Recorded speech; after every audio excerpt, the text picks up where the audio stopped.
Et salut tout le monde, c'est Fengix, la seule chaîne qui respire, et aujourd'hui on se retrouve pour une toute nouvelle vidéo assez spéciale. Et dans cette vidéo je vais vous présenter donc une config qui vous permettra de jouer à Farming Simulator en 4K, donc bien évidemment le dernier qui est en précommande actuellement, donc le 25. Donc cette config elle se retrouve dans les alentours de 2300 €. Ce que je vous propose c'est qu'on se retrouve directement après la petite intro face au premier composant.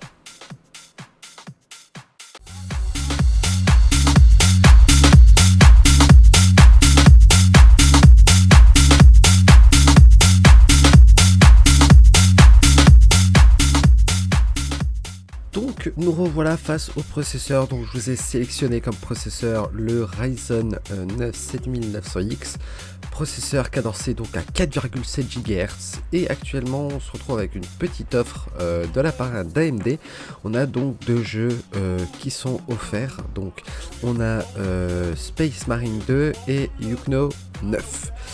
Au niveau de la fiche technique, au niveau de l'architecture, donc on se retrouve sur l'architecture Raphaël. Le socket, on est sur de la M5. Les fréquences, comme ce que j'ai dit au début, on a 4,7 GHz de base et 5,6 GHz en boost, donc une fois le processeur overclocké. Les coefficients débloqués, on les a sur ce CPU.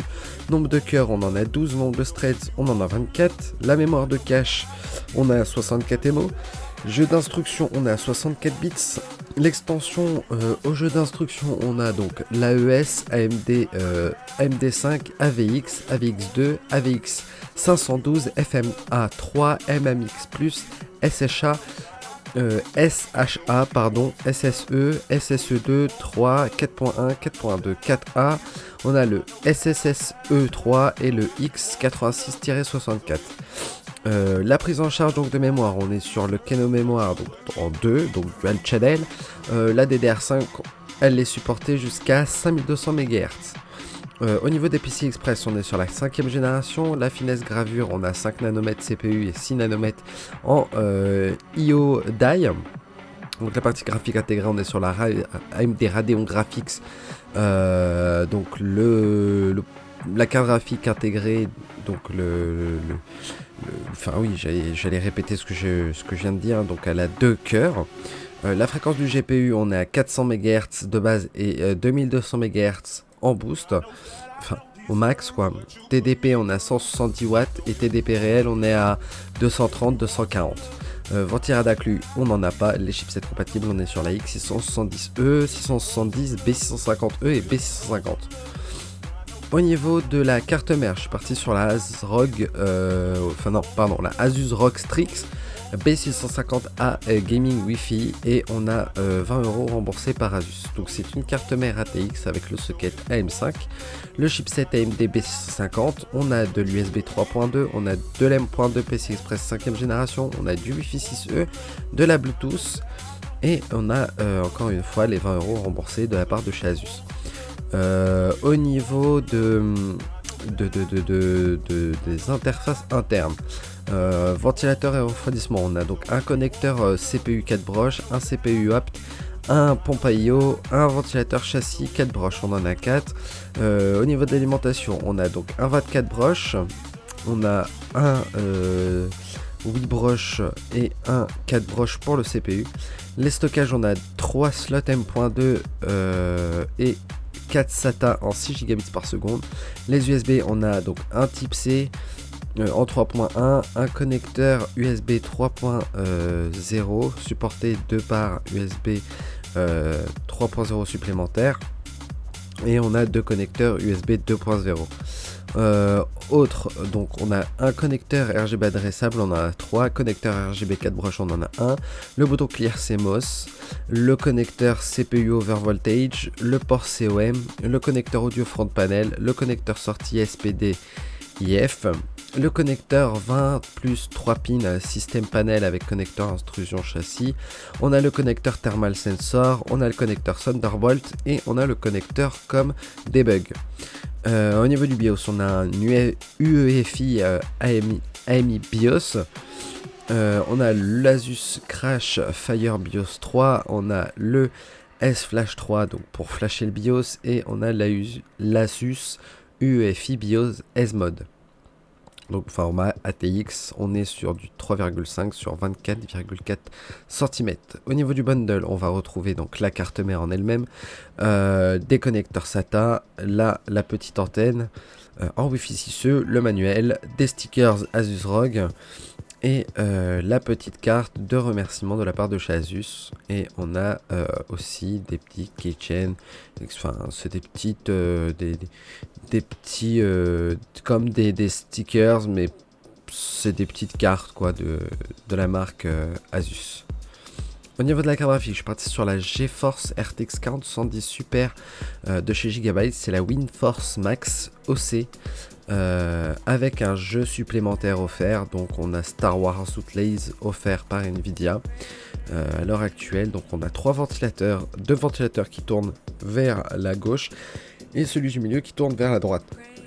On va retrouver donc 3 DisplayPort, un HDMI, le port PCI Express. Ensuite, on va retrouver cette grande plaque et la grande backplate, excusez-moi, j'arrivais plus à trouver le nom, avec ces petits trous d'aération donc sur le bord et sur le haut de la carte graphique. Et on va ensuite retrouver cette carte graphique assez sobre avec un peu de plastique. J'ai oublié de dire aussi que la backplate est en plastique. Au niveau de la fiche technique, qu'est-ce qu'on a? Donc on n'a pas le LHR, on ne l'a pas. Le bus, c'est du PCI Express 4.0. La mémoire, on est sur du 16 Go en GDDR6X. La fréquence d'horloge de base, on est à 2340 MHz et en boost, on est à 2155 MHz. La bande passante mémoire, on est à 21 gigabits par seconde. L'interface mémoire, 256 bits. Finesse gravure, on est à 4 nanomètres. Cœur CUDA, on est à 8448. Les Tensor Core, on est à 264. RT Core, on est à 66. Les technologies supportées, on a le Ray Tracing, le Real Time Ray Tracing, l'encodage AV1, le Nvidia DLSS 3, le RTX IO, l'Ancel, le G-Sync HDR, le GPU Boost, le Microsoft DirectX 12 Ultimate, l'OpenGL 4.6 Vulkan RT et HDCP 2.3. Compatibilité VR, donc réalité virtuelle, oui. Résolution maximum, donc 7680 sur 4320. Les sorties, on a donc 3 DisplayPort en 1.4A et un HDMI en 2.1A. L'alimentation recommandée, on a 750 watts. Les connecteurs d'alimentation, on a donc un PCI Express 16 broches 12 VHPWR avec un adaptateur de 2 fois 8 broches en PCI Express fourni. Les dimensions, donc en longueur on est à 331, en largeur on est à 136 et en épaisseur on est à 55,5 mm et on a un triple slot. Au niveau du système de refroidissement, je suis parti sur le Be Quiet Pure Loop 2 en 280 mm, en water cooling autonome en PWM. Les sockets AMD, on a de la M5, de la M4 et chez Intel on a le 1700, 1200 et 1150 et 1151. Donc on va retrouver deux ventilateurs en 140 mm sobre, il n'y a pas de RGB sur les ventilateurs, mais sur le waterblock on va retrouver du RGB tout autour du petit carré rectangle où il y a le logo, donc Be Quiet.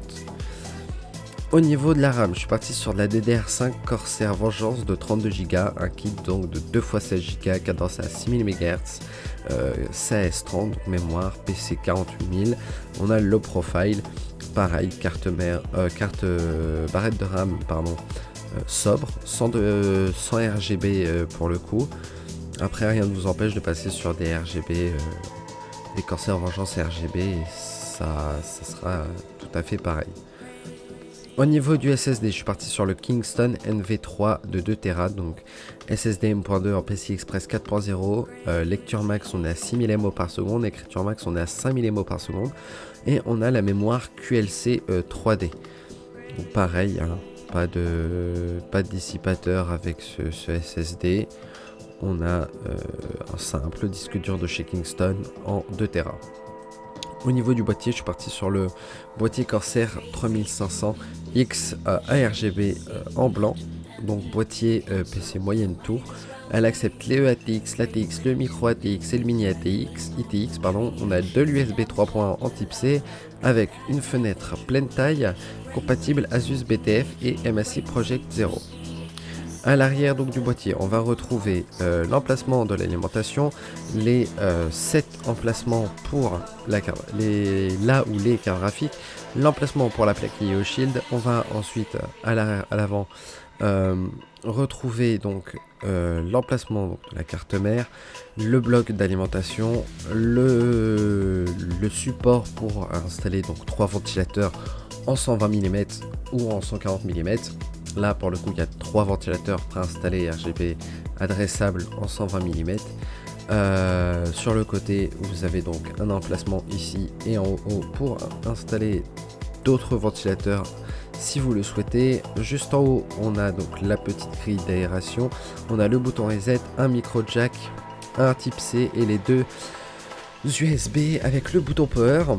Ensuite à l'arrière on a donc l'emplacement pour tout ce qui sera donc disque dur SSD, HDD ou autre. Au niveau de l'alimentation, je suis parti sur la Be Quiet Pure Power 12M de 850 watts, une alimentation certifiée 80 plus Gold. Elle est full modulaire avec l'option ATX 3.0. Ça veut dire que du coup on va retrouver la fiche de 12 VHPWR en 16 broches max 600 watts. Les autres connecteurs, on a donc le 24 broches, le 20 plus 4 broches, on a le CPU 4 plus 4 broches, l'autre CPU en 8 broches et on a 2 Molex de 4 broches. La modularité elle est full modulaire, ventilateur 220 mm, nombre de rails on en a 2, 850 watts au niveau de la charge max et les rails 1 on a 40 ampères et le 2 on est à 36 ampères. Dans le bundle, on va donc retrouver un lot de colsons, un lot de vis. Donc on a le 12 VHPWR, on a le PCI Express, on a le SATA, les Molex. Également, on a ensuite le 24 broches et le CPU. Donc voilà les petits potes, c'est la fin de cette vidéo, j'espère qu'elle vous aura plu. N'hésitez pas à lâcher votre plus gros pouce bleu si ce n'est toujours pas fait, à vous abonner également si ce n'est toujours pas le cas.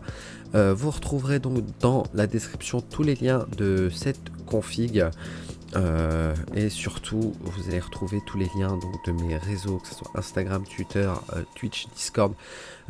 Discord, n'hésitez pas à le rejoindre si vous avez des questions, des demandes ou si vous avez besoin d'une nouvelle config.